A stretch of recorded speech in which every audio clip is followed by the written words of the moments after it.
एक बार डिस्कनेक्ट हुए हैं सिद्धार्थ जी। अब अजय उपाध्याय जी, इसी के साथ मैं आपको कंटिन्यू करती हूँ। कहीं ना कहीं सबसे बड़ी बात ये भी है कि कांग्रेस हमेशा से डायलॉग की वकालत करती रही है सर, संवाद की वकालत करती रही, लेकिन सबसे इंपॉर्टेंट बात, पहलगाम हमले के बाद हमने देखा कि कैसे आपने भारत सरकार का साथ दिया।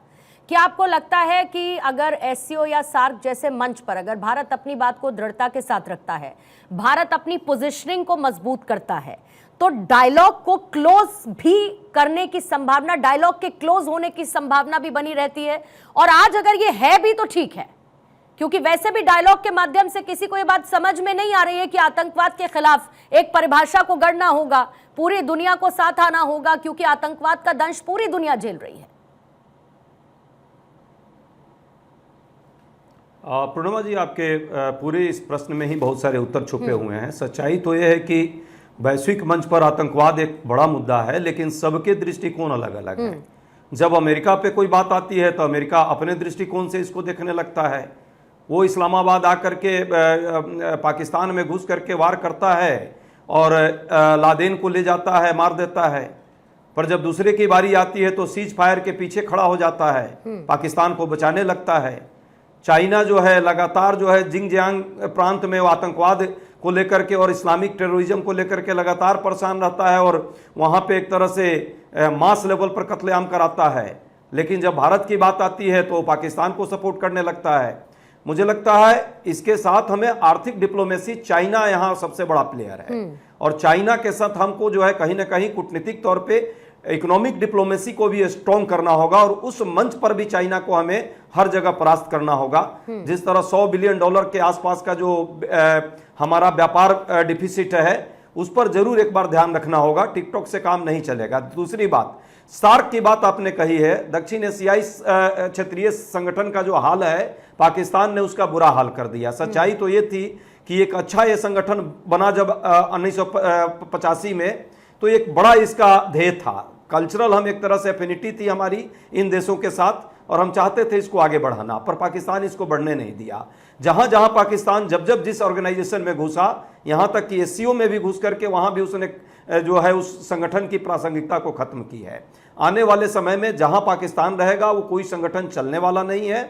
हमें देखना होगा भविष्य में अपनी डिप्लोमेसी के तहत कि क्या हम ऐसे संगठनों का साथ दें जहां पाकिस्तान को जगह मिलती है। तीसरी बात, यूनाइटेड नेशन में जिस तरह से उसको जगह मिली है टेररिज्म के उप समिति में, और अफगानिस्तान के मामले में जिस तरह एक समिति का प्रमुख बनाया गया है, भारत सरकार को बिना किसी तरह के इफ बट किए उसका भी वहां पुरजोर ढंग से अब विरोध करना चाहिए। कांग्रेस पार्टी सरकार के साथ इन मुद्दों पर रहेगी। देश प्रथम है, देश के बाद ही पार्टियां आती हैं, चाहे कांग्रेस हो या भाजपा हो। दीपक बोहरा साहब, आपको ऐसी क्या मजबूरी नजर आती है इन तमाम मंचों की जो कि पाकिस्तान के प्रोपोगंडे को बैक्ड बाय चाइना आगे लेकर जाते हैं? सर, यूएनएससी का आप हाल देख लीजिए। यूएनएससी का कितना दोहरा रवैया है। यूएनएससी में जहां पर पाकिस्तान को लेकर खुली आलोचना होनी चाहिए, वहां पर ओपन क्रिटिसिज्म आता नहीं है पाकिस्तान को लेकर।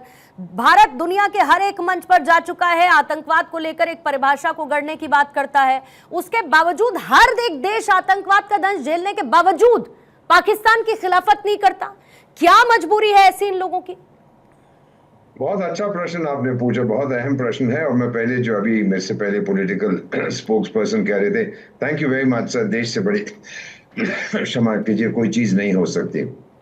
आपने उस 80 साल की बुढ़िया का भी जिक्र किया जिसको शायद संयुक्त राष्ट्र संघ कहते हैं।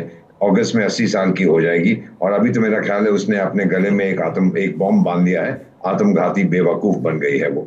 जहां आपने बिठा दिया है इस देश को जो आतंक का एपी सेंटर है। राजनाथ ने यही कहा था ना कि हम सेंटर को मारते हैं। ये नहीं कहा कि हम किसी के अब इजाजत चाहते हैं, हम जाएंगे अकेले। हमने ये भी कह दिया कि जो आतंकी हमला होगा, समझ कीजिए, it will be an act of war. हम उसे जंग का ऐलान समझेंगे और जंग की तरह उसके साथ निपटेंगे। लेकिन अमेरिका जो है मैम, उसकी पाकिस्तान की तरफ क्या नीति है? वो डोनाल्ड ट्रम्प साहब तो बोले, ओ आई लव पाकिस्तान। उनको पता भी नहीं कहां पे, कभी गया भी नहीं है वो बेवकूफ। अपने बच्चे को वहां भेज दिया था, वो क्रिप्टो करेंसी का धंधा करता है उनके साथ। दूसरी चीज है, वो जानता है पाकिस्तान की लोकेशन बड़ी जरूरी है, ये जानता है, पाकिस्तान से कहता है तुम बैठ के भोजन मेरे साथ करते हो, बड़ी अच्छी बात है व्हाइट हाउस में, लेकिन तुम खड़े होते हो इस्लामिक समुदाय के साथ और रजाई में घुस जाते हो चीन के साथ, ये नहीं चलेगा। तो वो उसको पुश कर रहा है और सपोर्ट दे रहा है। संयुक्त राष्ट्र संघ में कोई फर्क नहीं पड़ता कौन सी कमेटी में कौन बैठता है, ma'am I have work there, it doesn't matter, but resolutions pass होंगी जिनकी कोई परवाह नहीं करता है। एक्शन ऑन द ग्राउंड कुछ नहीं होती है, वो हम लोग डायरेक्टली कर रहे हैं। So I don't think I will be upset. घुस दिया है संयुक्त राष्ट्र संघ का जो कफन है उसमें एक और कील खोल दिया गया है, that is the basic issue, क्योंकि अमेरिका उसको कंट्रोल करता है। और जब अमेरिका हमें पसंद करता है, पाकिस्तान को गाली देता है, जब पाकिस्तान को चाहता है डार्लिंग डार्लिंग, तो फिर जो हमारे हित है उनको भूल जाता है। अमेरिका इस ट्रांजैक्शनल धंधे वाला है। आजकल जो वहां पे व्यक्ति बैठा हुआ कहता है मैं राष्ट्रपति हूं, we have to accept it. हम उसको जितनी मर्जी गाली दे दें, सच बात यह है दुनिया का सबसे शक्तिशाली देश है, सबसे अमीर देश है, और वो वहां का राष्ट्रपति है। So we deal with him as we should. इस मामले में तेरे साथ है, इसमें तेरे अगेंस्ट है। हमारी डिप्लोमेसी मैम, हमारी कूटनीति बहुत मैच्योर है। अब वो जमाना चला गया जब दौड़ते थे किसी के पास, हाय जी मेरे को इसने तंग किया, उसने तंग किया, मेरे को बचाओ, कुछ नहीं, डायरेक्ट एक्शन। अमेरिका भी डायरेक्ट एक्शन पसंद करता है। आई बिलीव वो एससीओ को पसंद नहीं करते, और अगर ये संस्था कल कमजोर हो जाए और फिर चली जाए चंद्रमा के ऊपर, वहां पे कोई भी रात की नींद को अपनी बर्बाद नहीं करे। Right sir. Ravindra Sachdev sir, आपके पास आने से पहले कैप्टन श्याम कुमार भी हमारे साथ जुड़ चुके हैं डिफेंस एक्सपर्ट के तौर पर। श्याम कुमार सर, आपसे एक रिएक्शन लेते हुए हेडलाइंस की तरफ जाऊंगे, फिर उसके बाद बाकी मेहमानों की तरफ भी। श्याम कुमार सर, जो एससीओ में भारत का रुख रहा, जो राजनाथ सिंह का स्टैंड रहा और जो एक ज्वाइंट स्टेटमेंट नहीं आया, उसके बाद आपको लगता है कि पहले जो भारत की भूमिका एक ग्लोबल बैलेंसर की थी, बराबर हम समन्वय बनाकर चलते थे, वो ग्लोबल बैलेंसर की भूमिका से ग्लोबल चैलेंजर भी हम बन गए हैं, और challenger in the sense against terrorism, या वो तमाम देश जो टेररिज्म को बैक करते हैं, या वो देश जो टेररिज्म को बैक करने वाले देश को बैक करते हैं। धन्यवाद पूर्णिमा, जय हिंद, शनोवर्णा। देखिए, भारत की जो भूमिका है ग्लोबल साउथ में एक लीडर की रही है, और हमें बहुत पेशेंस के साथ, हम पुरानी सभ्यता हैं, हम बुद्ध के देश हैं, और हमें लंबे समय तक इस सभ्यता को बरकरार रखना है। हमारी पावर है, हमारी पावर जो है, मैं 3 पावर्स मानता हूं। भारत की जो सबसे बड़ी अपनी जो इकोनॉमी है वो ग्रो कर रही है, हमारी मिलिट्री है दूसरी जो ग्रो कर रही है, और तीसरा जो सबसे बड़ा कारण मैं मानता हूं वो हमारी सॉफ्ट पावर, जो सभ्यता की और हमारी कल्चर की पावर है, जो हमारी जिसने बहुत हजारों साल से हमारी सभ्यता को एक नया रूप देते हुए आज तक भी हमने उसको खड़ा रखा है। कुछ भी हुआ हो हम इससे हिले नहीं।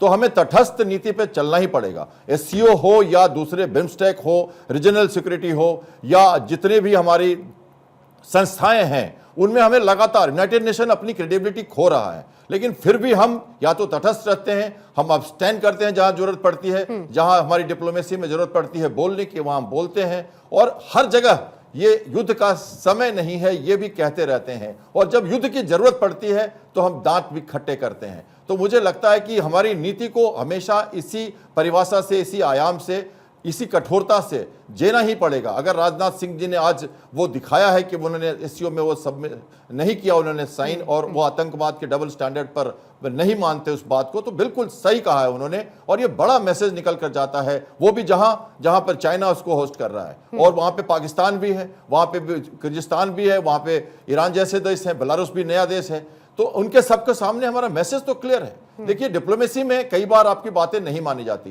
पर आपको कहना तो पड़ता है। देखिए, कोपले फिर फूट आई, साख पे कहना उसे, कोपले फिर फूट आई, शाख पे कहना उसे, वो न समझा है न समझेगा मगर कहना उसे। हर बार हमें कहना ही पड़ता है, हमें रुकना नहीं है, हमें बोलते रहना है।